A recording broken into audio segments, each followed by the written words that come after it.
اب شروع اسلام کے اندر اب سرکار کی تربیت ملاحظہ فرمائیں. شروع اسلام کے اندر شراب کو حرام نہیں قرار دیا گیا تھا.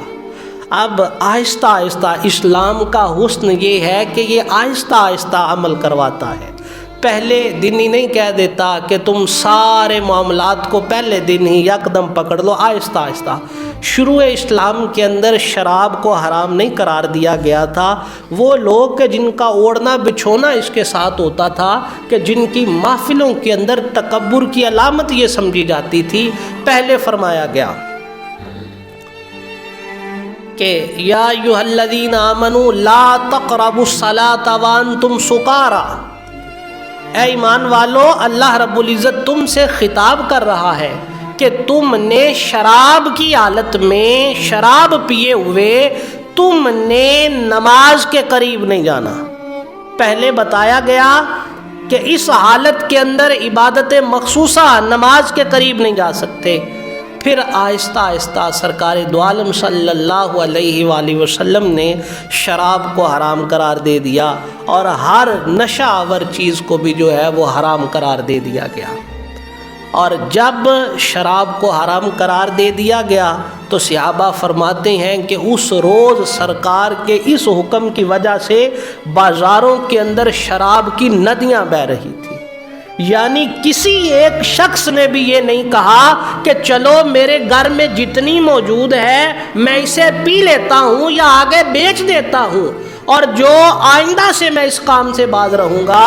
تو سرکار دو عالم صلی اللہ علیہ وآلہ وسلم کی تربیت ایسی تھی کہ فوراً صحابہ فرماتے ہیں کہ اس روز بازاروں کی گلیوں کے اندر ایسے موجود ہوتا تھا کہ جیسے نہریں بہہ رہی ہیں. اور پھر سرکار دو عالم صلی اللہ علیہ وآلہ وسلم نے فرمایا کہ جو شراب کا مستعمل برتن ہے آپ اسے دھو کر پاک کر کے دوسرے استعمال کے لیے لا سکتے ہیں. لیکن رسول اللہ صلی اللہ علیہ وآلہ وسلم کی تربیت ایسی ہوئی اور وہ تقویٰ کے ایسے اعلیٰ معیار پہ قائم ہو گئے کہ انہوں نے وہ برتن رکھنا بھی گوارا نہیں کیا، وہ برتن بھی اٹھا اٹھا کے توڑنے شروع کر دیے. یہ تھی سرکار دو عالم صلی اللہ علیہ وآلہ وسلم کی تربیت، کہ جہاں آپ کی عمر مبارک کا ایک حصہ عبادات کے بارے میں گزرتا ہے تو ساری زندگی سرکار دو عالم صلی اللہ علیہ وآلہ وسلم سارا دن لوگوں کی تربیت میں گزار دیتے تھے. انہیں بتاتے تھے اے لوگو حسن اخلاق کس چیز کا نام ہے. اے لوگو اگر تمہارے گلے کے اندر کوئی کپڑا بھی ڈال کے آ جاتا اور تم پہلے اس کی خدمت کرو اور پھر جو اس کا رقم ہے اسے واپس کرو. یہ سرکار دو عالم صلی اللہ علیہ وآلہ وسلم کی تربیت مبارکہ تھی. مسجد نبوی کے اندر ایک کافر آ گیا. مسجد نبوی میں ایک کافر آ گیا اور وہ کافر، اس کے پاس سونے کی تلوار تھی. اس کی تلوار کے اوپر جو پرت ہے وہ سونے کی چڑھی ہوئی تھی، اور وہ جاتے ہوئے اس نے مسجد کے اندر بول و براز کر دیا. اب صحابہ بالخصوصاً حضرت عمر فاروق رضی اللہ تعالیٰ عنہ غصے میں آ گئے اور کہا یا رسول اللہ، اس نے مسجد کے تقدس کو پامال کر دیا. اے اللہ کے نبی اجازت دیں ابھی فوراً اسے پکڑ کے اس کا سر تن سے جدا کر دیا جائے. لیکن نبی رحمت صلی اللہ علیہ وآلہ وسلم نے فرمایا اس بندے کو بلا کے لاؤ. اے میرے صحابہ غصہ نہ کرو. خود سرکار دو عالم صلی اللہ علیہ وآلہ وسلم اٹھے اور سرکار نے اپنے ہاتھوں سے لوٹے کے اندر پانی لیا اور اس کے پیشاب والی جگہ کے اوپر پانی بہا کے اس گندگی کو صاف کر دیا. یقیناً سرکار دو عالم صلی اللہ علیہ وآلہ وسلم کا ہر عمل مبارک جو ہے وہ تربیت کے لیے تھا.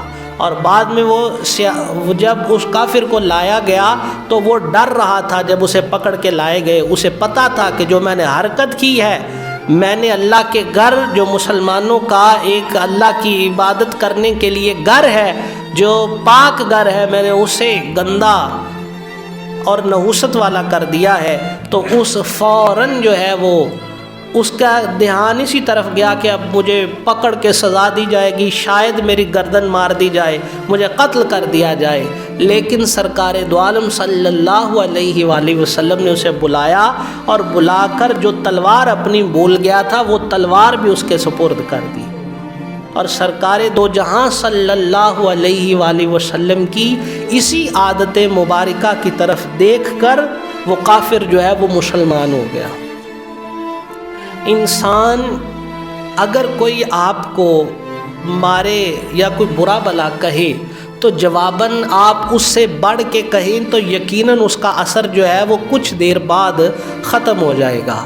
اگر کوئی آپ کے ساتھ ظلم و زیادتی کرے اور آپ اس پر قادر ہوں کہ اسے سبق سکھا سکیں، آپ کے بازوؤں میں اتنی قوت اور دم ہو کہ آپ اسے اس سے زیادہ سبق سکھا سکیں، لیکن اگر آپ اللہ کی رضا کے لیے معاف کر دیں تو یقیناً جیسے کا جیسا بندہ بھی ہو، جتنا برا آدمی بھی ہوگا، اس کا ضمیر اسے ملامت ضرور کرے گا کہ تو نے اس بندے کے ساتھ کیا معاملہ کیا ہے، کہ وہ بندہ تو اپنا ہر معاملہ اللہ کے سپرد کرنے والا ہے۔